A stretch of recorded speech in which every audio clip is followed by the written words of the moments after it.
My name is Materese Roche. I'm a painter. I don't like to call myself an artist. I think that's an honorary term that's granted onto people, so I just refer to myself as a painter.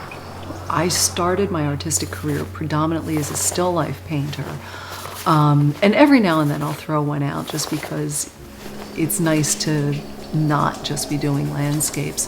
But landscapes are what I love to do, and especially when it comes to air, water, atmosphere, and sky. Those are the things that I respond to very viscerally when I'm painting. Even if I'm working from a photograph, I conjure up the memories of what it's like to stand in a marshy field and smell the salt air and feel the air on your skin. It evokes a very specific response in me, which hopefully gets translated into the painting. When I'm doing local work, for example, here in Bucks County, when I'm looking at the mountains from a long distance, or I'm in a thicket of trees or near a creek, again, it's a very sensory response for me.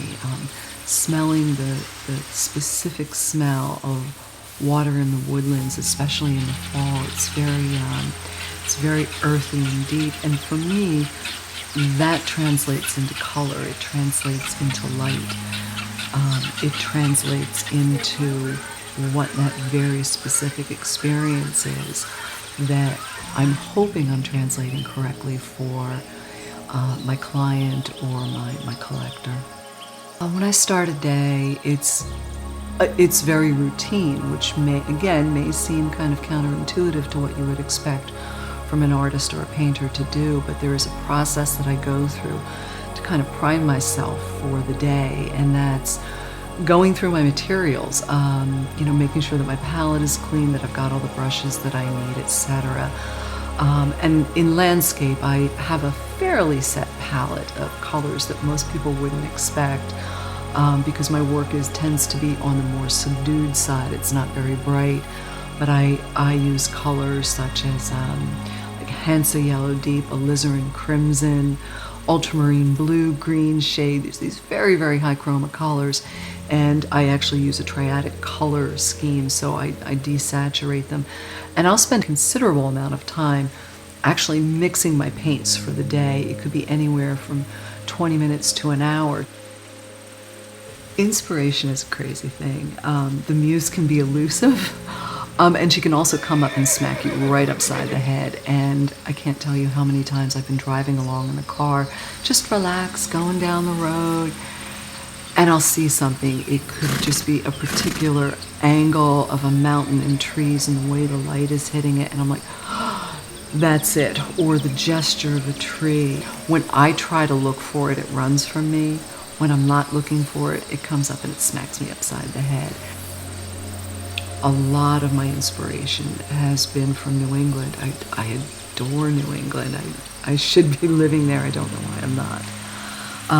But I've always been, from the time I was a kid, drawn to the ocean, drawn to the water. I'm a water sign if you're into astrology in any way, shape, or form. At least that part of it for me is true. I need to be near water.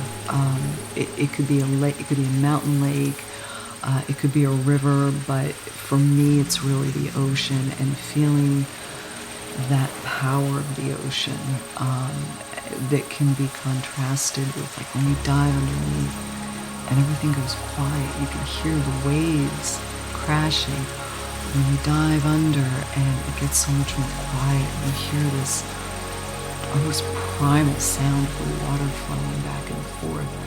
That's absolutely magical to me. Those sensations of being in another world, yet absolutely part of the world at the same time, that is the ultimate inspiration for me. If I could capture that feeling and put that into the painting, that would be when I felt that I've done my best work.